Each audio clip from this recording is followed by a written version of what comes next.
Welcome to Empowerment Radio. My name is Dr. Friedman, and I'm so glad that you decided to join me. Empowerment Radio is about giving you the insights, tools, and solutions to address some of the most challenging aspects of our daily lives. So sit back, relax, and empower yourself.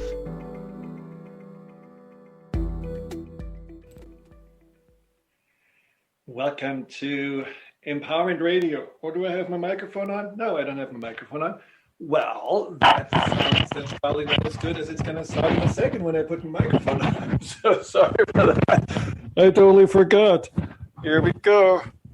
Olivia, you didn't tell me. Does it sound any better now? You know, it does, but it sounded totally fine before as well. I honestly didn't notice. Well, that's an amazing microphone, apparently.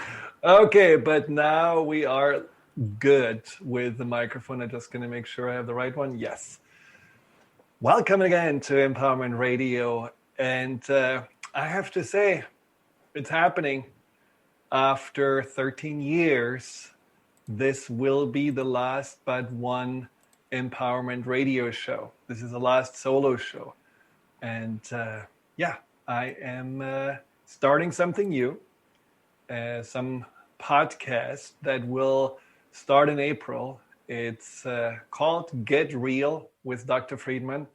And you can find it on Facebook, on YouTube, on my drfriedman.com website, on Instagram. So you'll find it on plenty places, Spotify, Apple.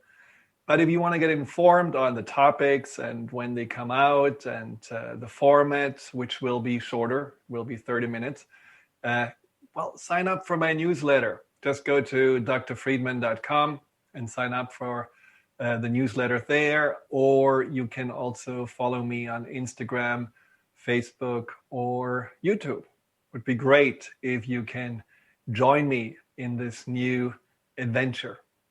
Now, fitting to my last solo show, I am talking about today one of my favorite topics, which is fear.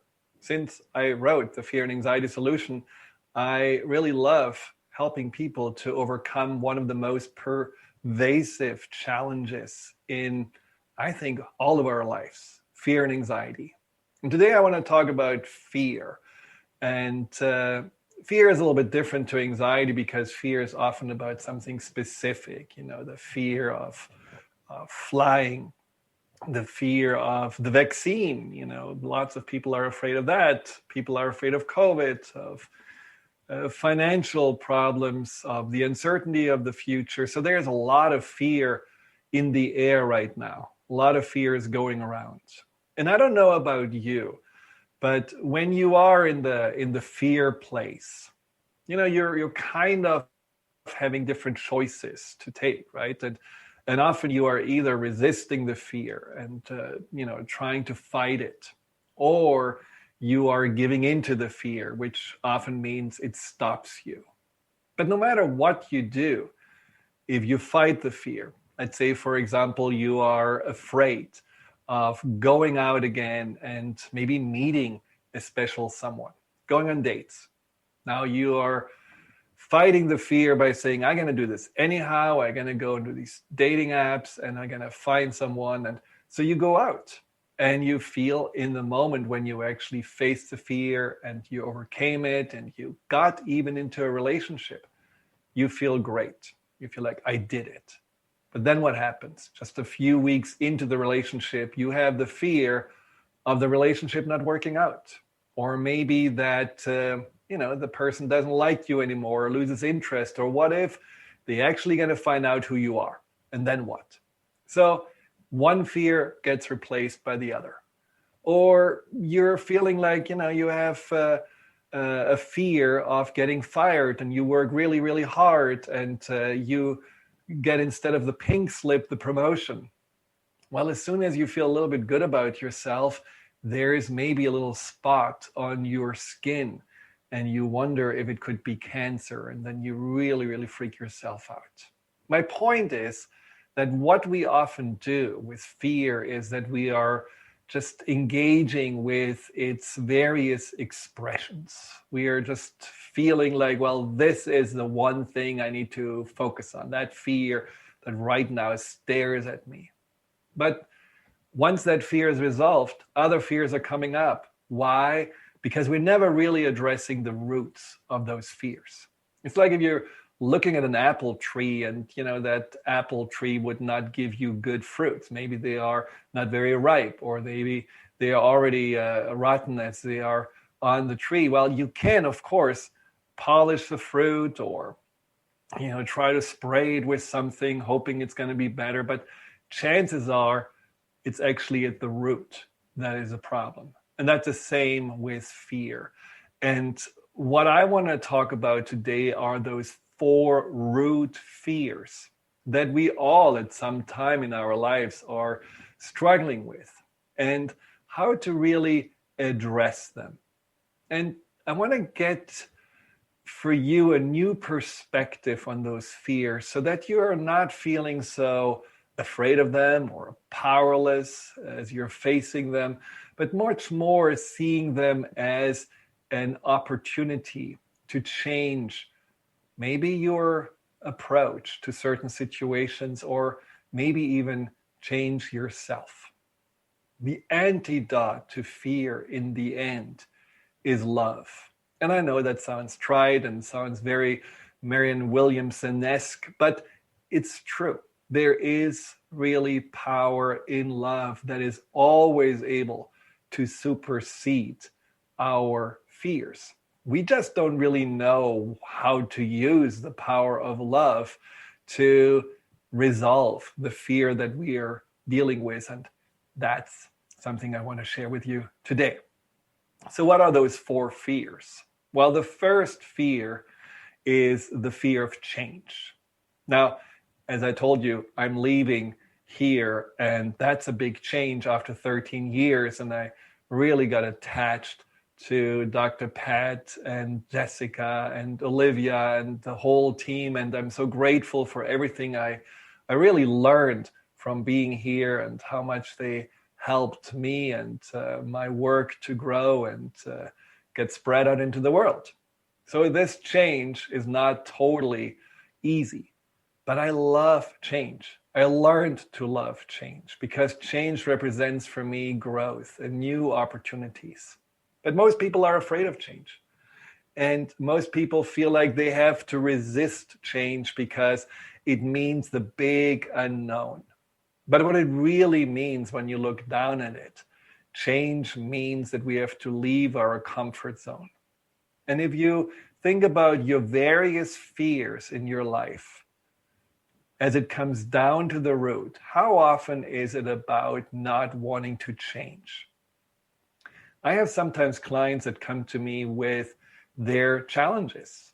Can be fear, anxiety, depression, insecurity, or maybe some self-sabotaging behaviors, even addictions. And it doesn't happen often. But right at the beginning, I do ask them questions that make me realize whether they actually want to leave their comfort zone. Because you cannot really heal and grow inside that comfort zone. And sometimes you find that people are actually not ready to leave the comfort zone. And the comfort zone is for everybody different. It can be the comfort zone of your environment, which, maybe you don't want to really venture out. It can be the comfort zone of your job or the relationships you're in. And whenever there is change, you may feel like, well, what if I change and all of a sudden the people around me don't accept that change or don't like me for who I become? Or what if I change and I don't like that change? I don't like the move I made, or I don't like that, that new thing that happened afterwards. So that fear of that something outside of the comfort zone can actually be worse than inside the comfort zone is a very common excuse for us not wanting to change. How do you get out of that? Do we actually really have to hold on to that comfort zone? Now, I personally feel that the comfort zone is overrated Being comfortable is overrated. I mean, when you really think about it, we are getting very comfortable in our habits, in our distractions, in our way of being, telling ourselves, well, this is the best that we can have.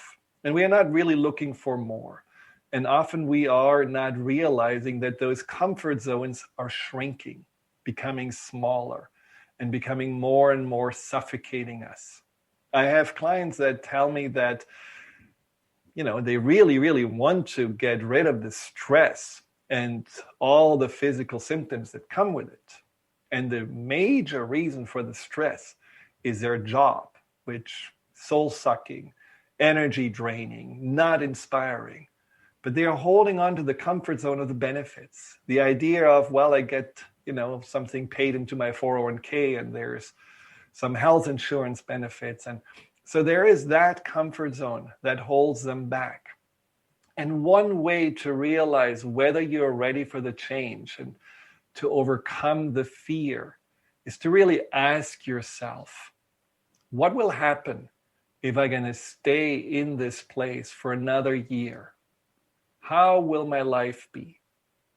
And if you feel like, wow, this actually causes me a lot of agony and pain to think about this comfort zone as becoming more and more an imprisonment of my life. If you're feeling more and more that this is actually something that I need to get out of, then you have a really strong away from motivation. And away from motivation is basically this inner drive that says, it's not working for me anymore. I need to move on because the pain is starting to get stronger than the fear of change. And then you ask yourself the other question, what will not happen if I am still in the same place a year in the future? And then you can say, well, maybe all the things that you were hoping for, all those ideal outcomes that you were somehow dreaming of, all those positive change and growth opportunities will just poof and go away and not happen. And as you're thinking about all the promises and possibilities that can happen when you are taking the risk of change, then you have your towards motivation. And that means you're looking forward to something. You're imagining yourself as actually having that what you truly want. And the mind, especially the subconscious, needs both. We are creatures of habits and comfort. But if our mind feels like, wow, it's really too hurtful to stay here, and it's really exciting over there, you will have two energies, one that pushes you and one that pulls you out, that help you to overcome that fear of change. And the love that you want to really tap into, the love that helps you to even give more oomph to this overcoming of this fear of change, is the love for growth and exploration, or growth and expansion. I think we are all beautiful creatures, and just like the universe, we are all meant to grow like a plant. And if you are stuck in a small little pot because you feel like, well, that's all that feels safe to you, you will not grow. And if we don't grow, usually we are starting to wilt and wither and we die. And maybe not physically, but something inside of us just doesn't really engage in life as much anymore as we could. So getting yourself into a bigger pot, giving yourself more room and loving this growth, no matter if you know exactly where it leads to, that is the love for life that can help you to overcome that fear of change. We'll talk more about the next fear, which is the fear of failure. And we'll be right back, so stay tuned.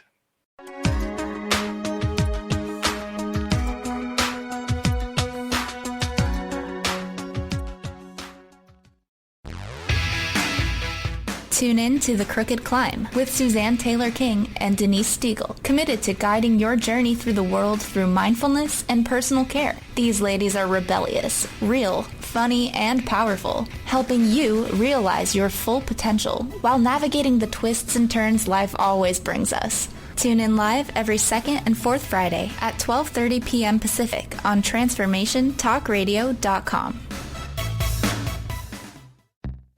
Stuck in a roundabout of dysfunction? Learn how to speak your truth to power with host Dr. Kathy Obear. Create real change with smart tools and smart strategies. No frills, no fluff, just life-changing conversations to help get you where you want to be.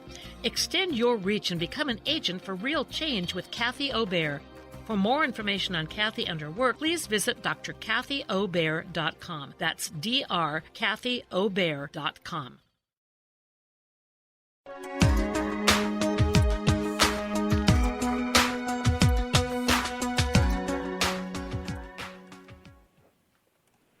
Welcome back to Empowerment Radio, and I always have to scroll for the number to call in if by any chance anyone wants to call in and get some help with their fears. Call in at 800-930-2819. That's again 800-930-2819.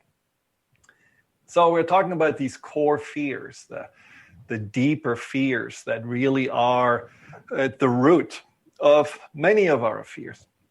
And so one of the core fears, when you really look at it, especially when it comes to starting something new, doing something that you may have not really allowed yourself to do, is not only the fear of change. You could say the cousin of that fear of change is the fear of failure. Now that's a real doozy, right? The fear of failure is often something that definitely makes us way more risk averse. And, we are often having dreams in our head that, maybe right before we fall asleep, we are churning around, but we're not really acting on them because there is too much that fear of failure. Now, it's interesting, right? Because what is actually failure? What does that really mean? I mean, a lot of people that are famous and successful started their careers with failure. We know those stories. Walt Disney was called, he wasn't very imaginative. Oprah was told that she is not really made for TV. Bill Gates was shown that he is not very talented when he presented his first little machine to some Seattle council, and it broke down right in front of their eyes. Didn't stop them, didn't make them really believe in what other people told them. It just motivated them even more to move forward with whatever ideas they had, whatever passion they really felt inside of themselves. So failure doesn't have to stop you, but it's a lot about also what you tell yourself, what failure really means. That gives failure this overtone of it needs to be avoided at all cost. And I find that a lot of people are not so much afraid of the outcome, okay, you try something, it didn't work out, you can call it failure. More often people are afraid of what other people are thinking about them if it doesn't work out. I worked with a young entrepreneur who had a fantastic idea. It was really, really amazing. And he put all this energy in, and he even, gathered quite a bit of funding for his idea. And he just was starting to really be more and more successful in what he was doing. But the more successful he was, the more freaked out he became. And when we talked about, now that you really have a feeling, things are actually lifting off, what are you afraid of? And he said he's afraid of failure. And when I asked him, what does failure mean to you? He said that my father will be disappointed in me. It wasn't about really that maybe the company going to tank, because if it would be just up to him, he would just say, oh, great experience, let's try something else. It was more that feeling of what will my parents, especially my father, think of me? And how often is that really what we are afraid of?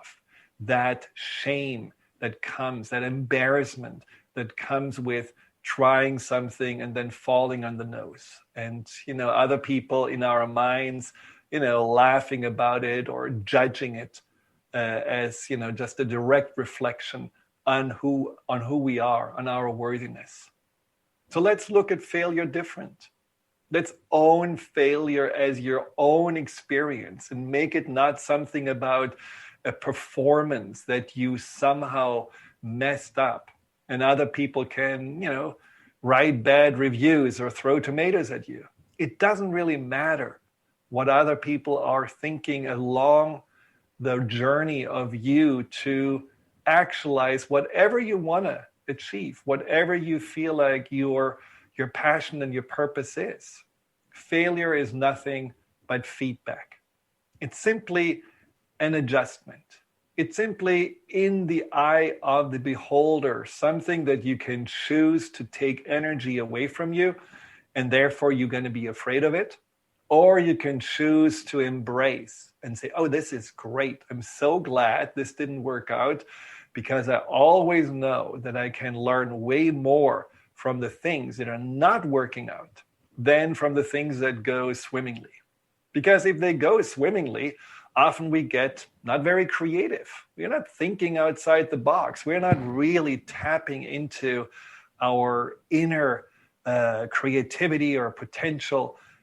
Somehow we are just moving along and at some point become a little bit on autopilot because we are not forced to think, to grow, to see things from a different angle.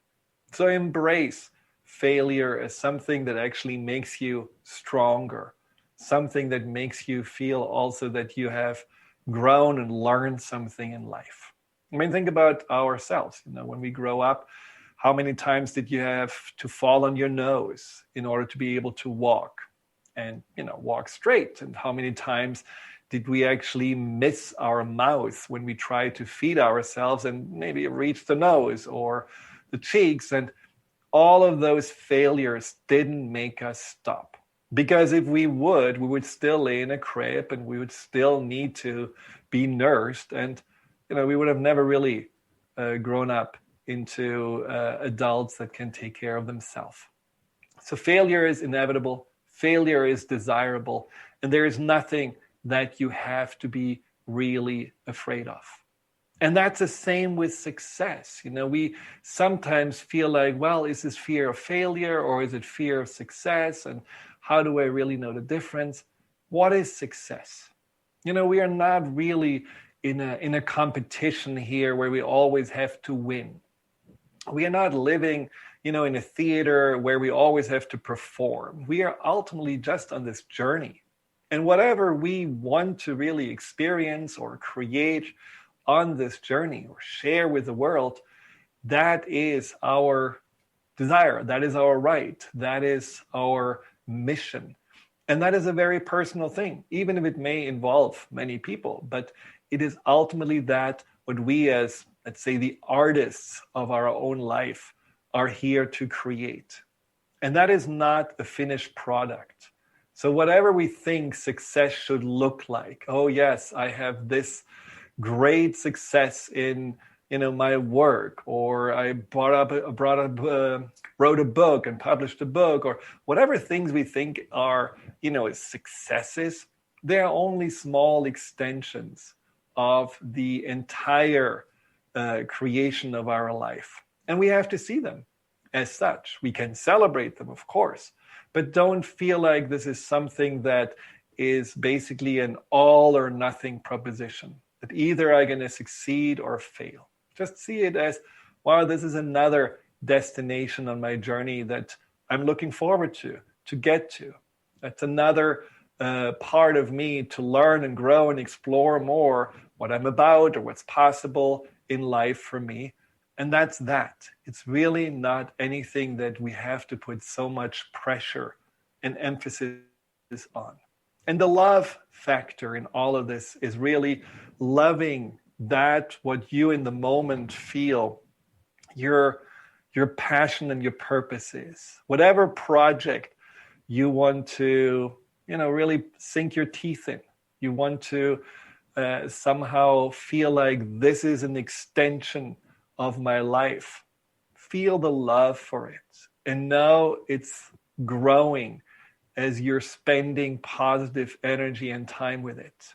Raising kids, probably it's not a straight line, right? It's not like, you're always feeling like it's success. Sometimes you may feel like, whoa, this is not exactly how I want this child to turn out. And wow, this child is struggling. And what happened here? And am I, maybe messing up as a parent?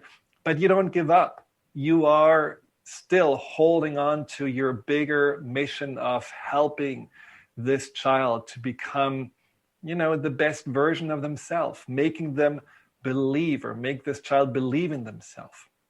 So that is what the attitude to that, what we feel we want to share with the world needs to be. Just believing in it, knowing that it has value personally because it helps us to really feel on a mission, and it feels that, we are sharing ourselves with the world. And it has also, for those recipients, some value, whatever it's going to be.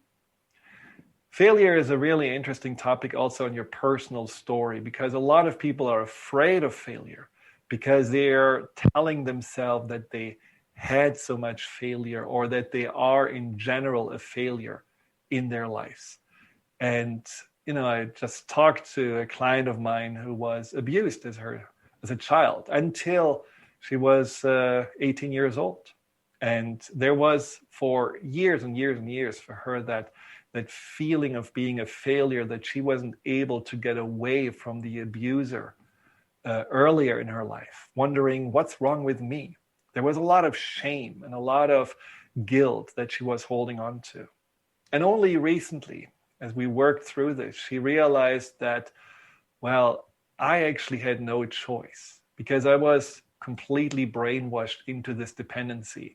And I was completely made believe that I cannot really survive without the support of the abuser. And so she was holding on to this relationship. But what she didn't see, which was really what makes her a success, a hero, is that despite all this time of abuse, in her mind, she never gave up on knowing that one day will be the moment when she feels she is independent and stable financially enough to get out. Something inside of her never gave up on planning and scheming and looking for that moment where she could say, enough is enough. And that moment came when she was 18 years old and had her first job, and she could actually push the abuser aside and say no more and move on. And that is a moment where she set herself free from that prison, and that's her success. And the fact that her spirit and that what's inside of her made her never really abandon freedom, abandon the hope and the belief that she can have a better existence, that inner spirit was something she was able to preserve and nurture, and then eventually completely harness and utilize. That is something that makes her not a failure. It makes her a huge success. So think about in the words of Paul Coelho, that famous author of The Alchemist. He wrote, "The one who falls and gets up is stronger than the one who never tried. Do not fear failure, but rather fear not trying."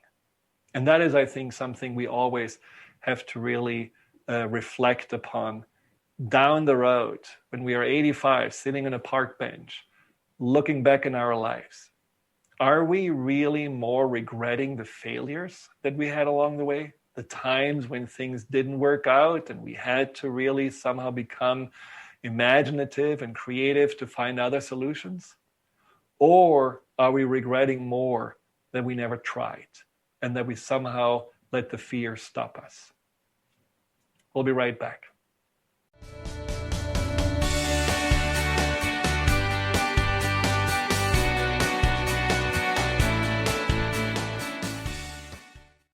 Hi, my name is Diane McClay. I'm comfortable being in front of people.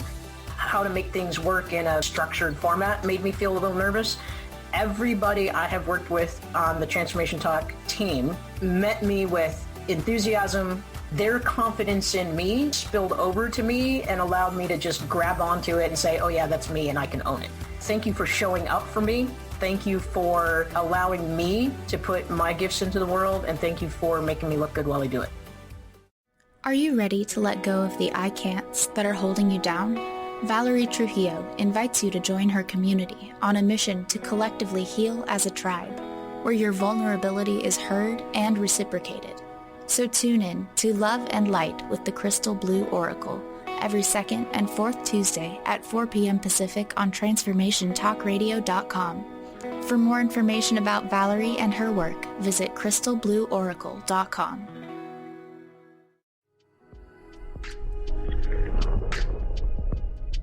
Get empowered.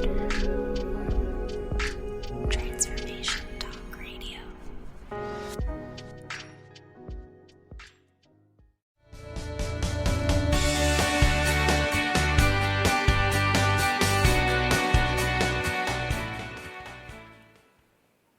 Welcome to Empowerment Radio. Core fears. So far we talked about the fear of change, the fear of failure, all fears that you probably know in their expressions, in their extensions. But now you also know, wow, if I have those fears, I can see this differently. I can really pour love over the fear and choose growth and choose exploration and choose passion over that, what may want to hold me back. I don't have to be attached to my comfort zone, and I don't have to be attached to what other people think about me. I can actually choose to live my life. And that's ultimately the freedom that I always have been searching for. And I'm still working on every day to remind myself that this is what I want to be in my life, free, to live it the way I choose to. And that has a lot to do also with that third fear that I think in our society is running rampant, which is the fear of rejection.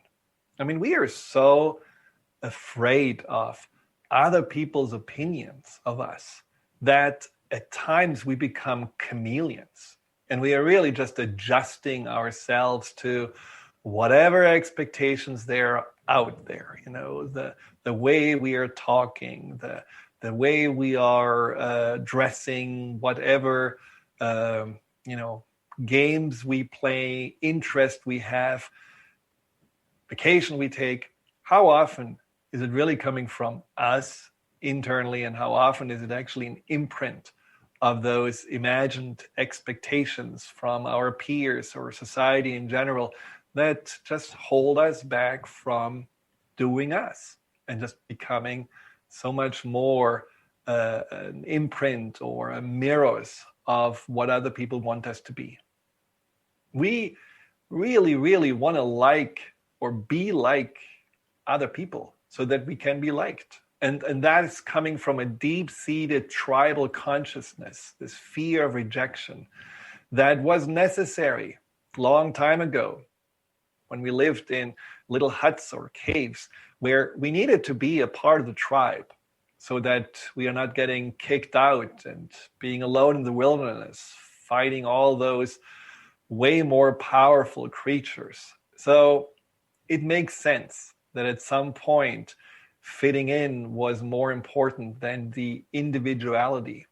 But now that fear of rejection has really become something that prevents us even from exploring who we are and holding us back. Pleasing others is a good example.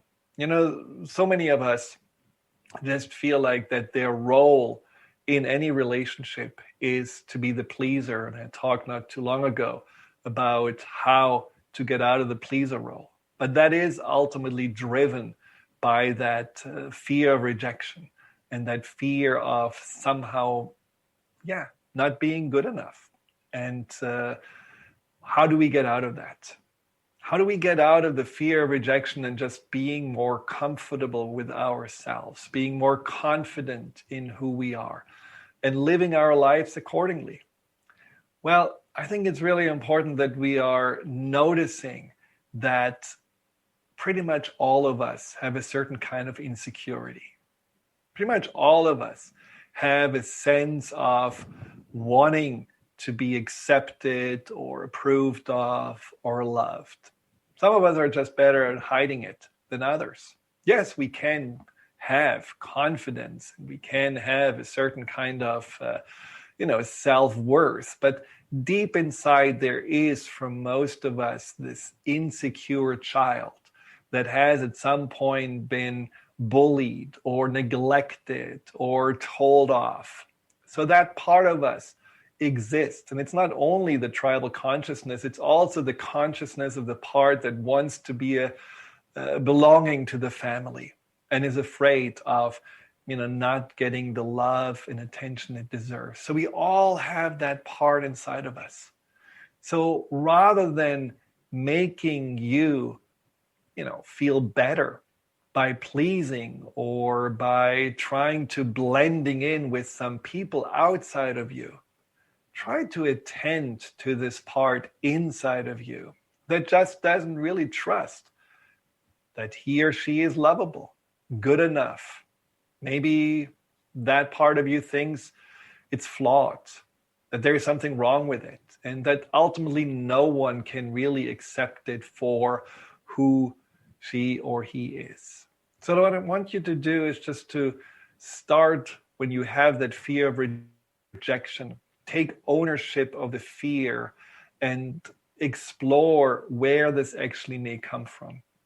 It may be, as you're thinking about it, coming down to certain experiences, very specific experiences that you can, even as you think about, still live through with a sweat on your forehead or your heart pounding because it was so scary or it was so painful. A client of mine told me about his insecurity with pretty much whenever he's in front of a group talking, and he has to do this for a living, or whenever he is meeting new people in a social setting, he is completely frozen with fear. He tries to play it cool, but deep inside he feels like that 14-year-old kid that got bullied by a whole group in his school and made feel like that he is the dumbest kid on the block. And even though he was in his 50s when he told me this, he moved on. He was successful, has his own family and so on, but that part inside of him has been still living on, looking at other people as the potential threat for his safety and for, feeling somehow a sense of belonging. And so whenever he sees people that way, he goes either into complete invisibility mode, tries to just not make any waves or get any attention, or he goes into pleasing mode or chameleon mode and tries to just scan, what do they want me to be?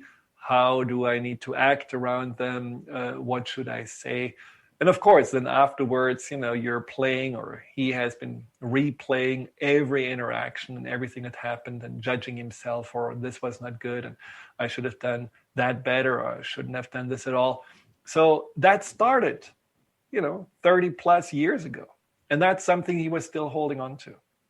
So what's important there is that we need to sometimes set the record straight and realize, well, is whatever is inside of me still really here to protect me from the bullies of my past? Or is who I became actually enough? Do I really need to be afraid of those people that don't even exist in my life anymore and maybe feel actually bad for what they did? Or do I need to continue to simply or bully myself by telling myself that I am still that insecure, awkward being that I used to be and that used to be rejected?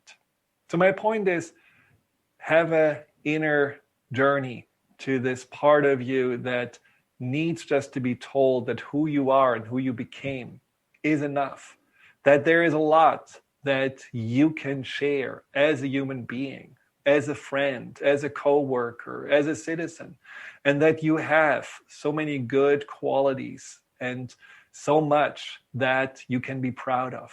You can ask yourself, what really defines me? What are those things that I accomplished in my life, and how did I accomplish them? What are those qualities and strengths inside of me that made me accomplish them? Or how much goodness do I have inside of me, and how did it show up in the world? Was I forgiving with those that hurt me? Am I kind to those that need help? Am I compassionate, empathetic for those that are in pain? Make yourself aware of who you are and the gifts that you carry inside, those gems in your heart, and then realize that there is nothing that you can really reject about yourself. Because if you don't believe that you can belong to yourself, that you can look in the mirror and feel good about who you are and who you became, then of course you always will be somehow at the mercy of other people's approvals, or the mercy of them somehow taking you in to the tribe.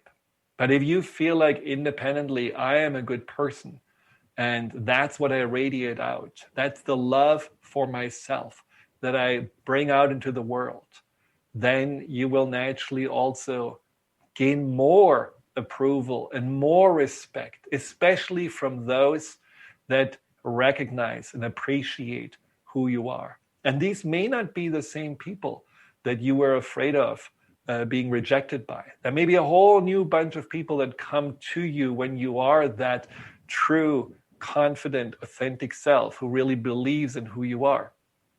But that is just the gift of starting to address the fear at the root, the fear of rejection at the root, with kindness, curiosity, and compassion for yourself.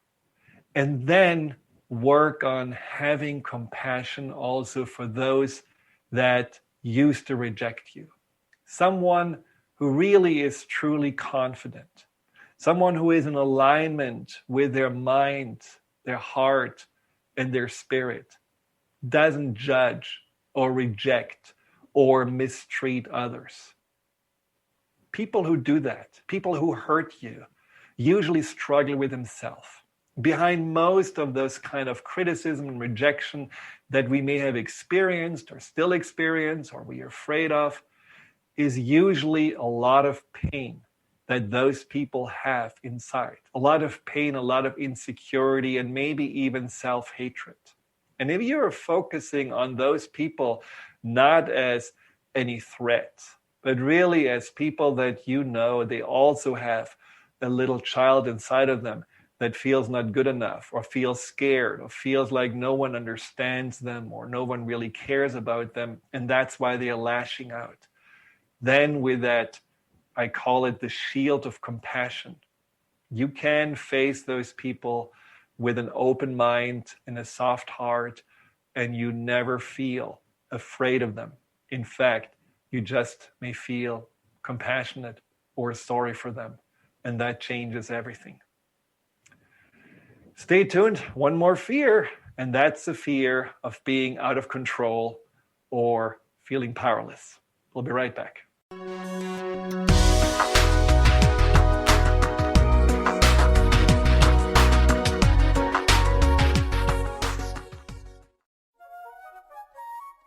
On a tough day, our first impulse is to check out. But here's a better idea. Check in. Check in with yourself in two specific ways. First, check in with your body. Are your hands balled into fists? Is your jaw clenched?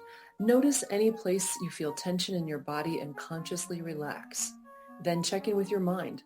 Are you fully present to the people and activities in your immediate environment? Or is your mind a million miles away, worrying about the future, brooding about the past? If that's the case, gently bring your awareness back to the present moment. When we check in with ourselves, we can create more peace in ourselves and in our world. If you'd like to learn more about incorporating mindfulness practices into your daily life, contact me, Mary Angela McGuire at McGuireLifeCoach.com, and check out my show, Nothing But Now, Thursdays at noon Pacific, 3 Eastern on Transformation Talk Radio.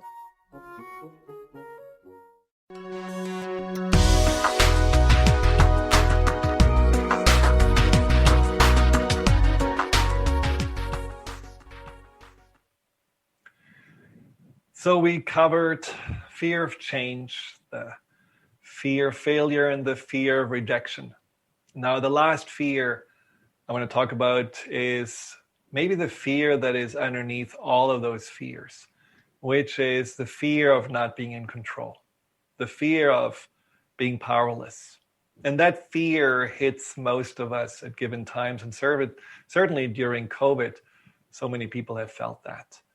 And I felt it just a few days ago when my beloved co-worker and best friend with 4 legs, my kitty Kara, started to go downhill. And, you may have seen her on the show sometimes, or at least heard her when she was meowing and urgently needed to be let out as if the house was burning. Or sometimes she even video bombed the show. And she was a beautiful friend who was with us for 13 years and was diagnosed with some rare sort of form of cancer a year and a half ago. And she was holding on to life and to us and gave so much joy. But when you are seeing a beautiful, beloved animal going down and not eating anymore and starting to vomit more often, and you feel powerless and you want to do something about it. And you are afraid of losing her and losing control. And for me, I have unfortunately had to go through this several times, but the first time I went through this, I certainly went through with another kitty a lot of action taking. You go from one doctor to the next, you look for whatever treatment is possible. You maybe even torture the poor animals sometimes because you think it's in their best interest. Now with Kara, I felt powerless, but I accepted it. It didn't scare me. And I also trusted in her journey, and that somehow she knew when it was time for her to follow her little sister who just passed away 3 months ago with another form of cancer. So there's something about this powerlessness that is really tricky for us because we all like to be in control, right? I mean, we all have this feeling of, nervousness when we do feel someone else has control, whether it's with driving or just in general in life. Giving it over to someone takes a lot. Now, the fear of losing control or being powerless, unfortunately, has really very, sometimes negative and destructive forms. Can be the vigilance, where you're never resting, where you are always looking over your shoulders, and even at night, rethinking about all the things that need to be done or that you should have done differently. It can be that you try to control the people around you and don't let them be themselves, become maybe angry or dominant. It can be that you are not really allowing yourself to be yourself, and you are way more uptight and way more rigid than you actually want to be. So how do we overcome this fear of control, or of being out of control and being powerless? For me, since I have been known in the past of being a control freak, for me, the deeper fear underneath was that I couldn't trust. I couldn't trust the people around me that had to do with my parents. I couldn't trust a higher power because I felt like, well, probably there will be only some kind of horrific test that is testing my faith, and then what? And I didn't really trust myself. I didn't really know or believe that I was good enough. And so I just really felt the only way to be safe is to keep on control and be vigilant. And that was extremely draining and exhausting. So to let go of that fear, I had to really dig into trust, learning to trust in this basically trifecta of sources that I believe are trustworthy. This is my inner resources, my inner strengths, those things that I have learned to really rely on over the years, that I know, that I just sometimes haven't really paid attention enough or maybe appreciated enough. So I needed to really look back again and realizing what I know about myself that I can trust.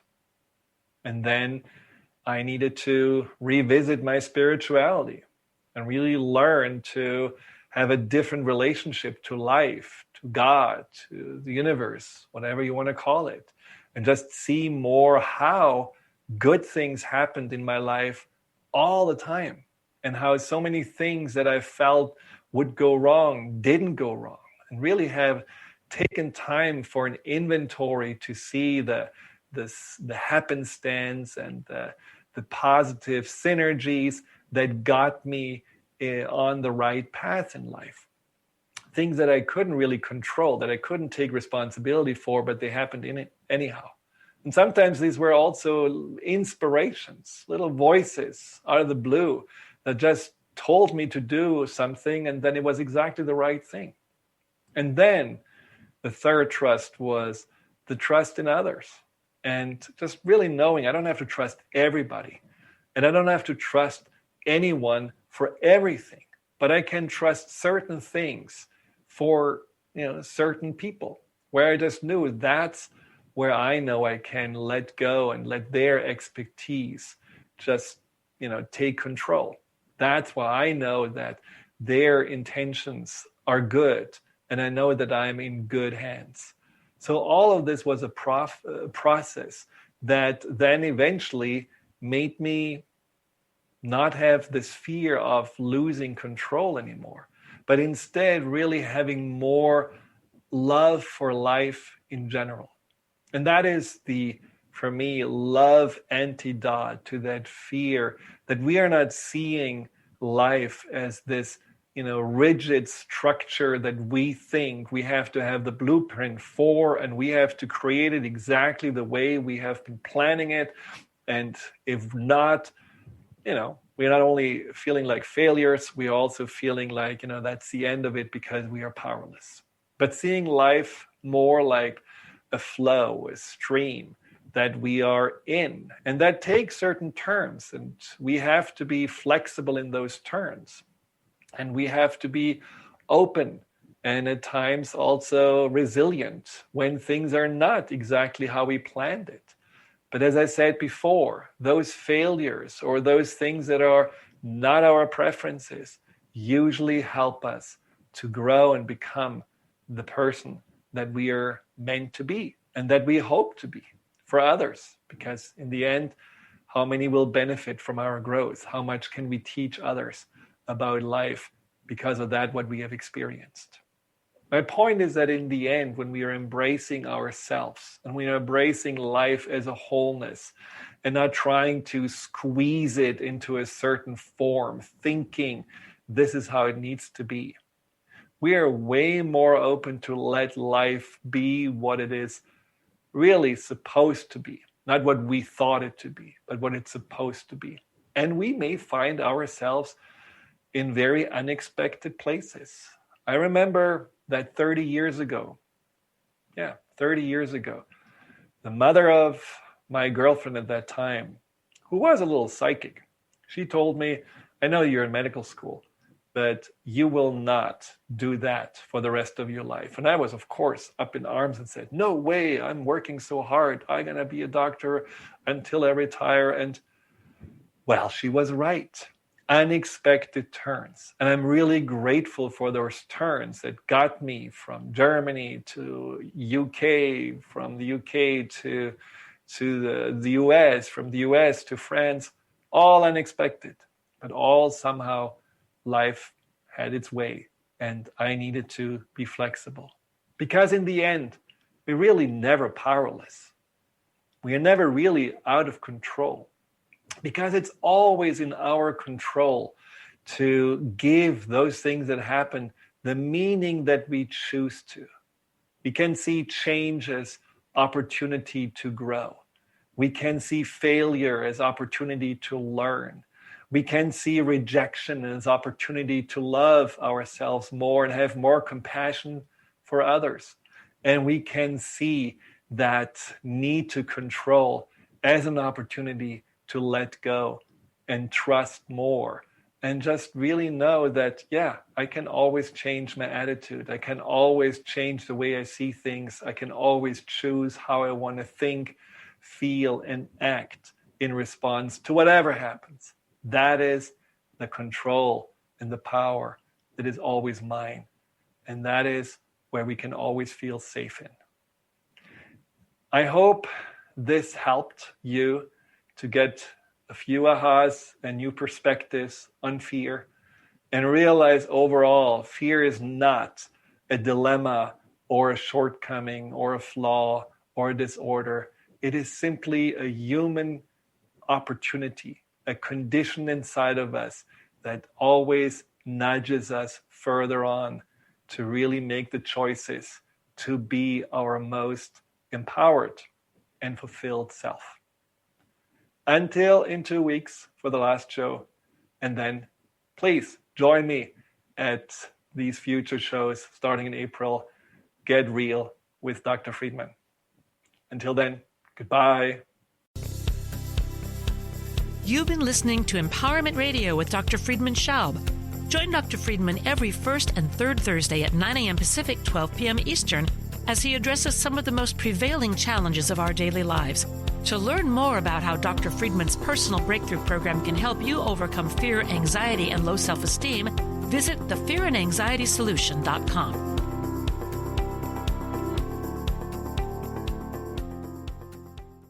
Views expressed on this program are those of the host, guests, and callers, and do not necessarily reflect the views of the station, its management, or advertisers. You're listening to Transformation Talk Radio.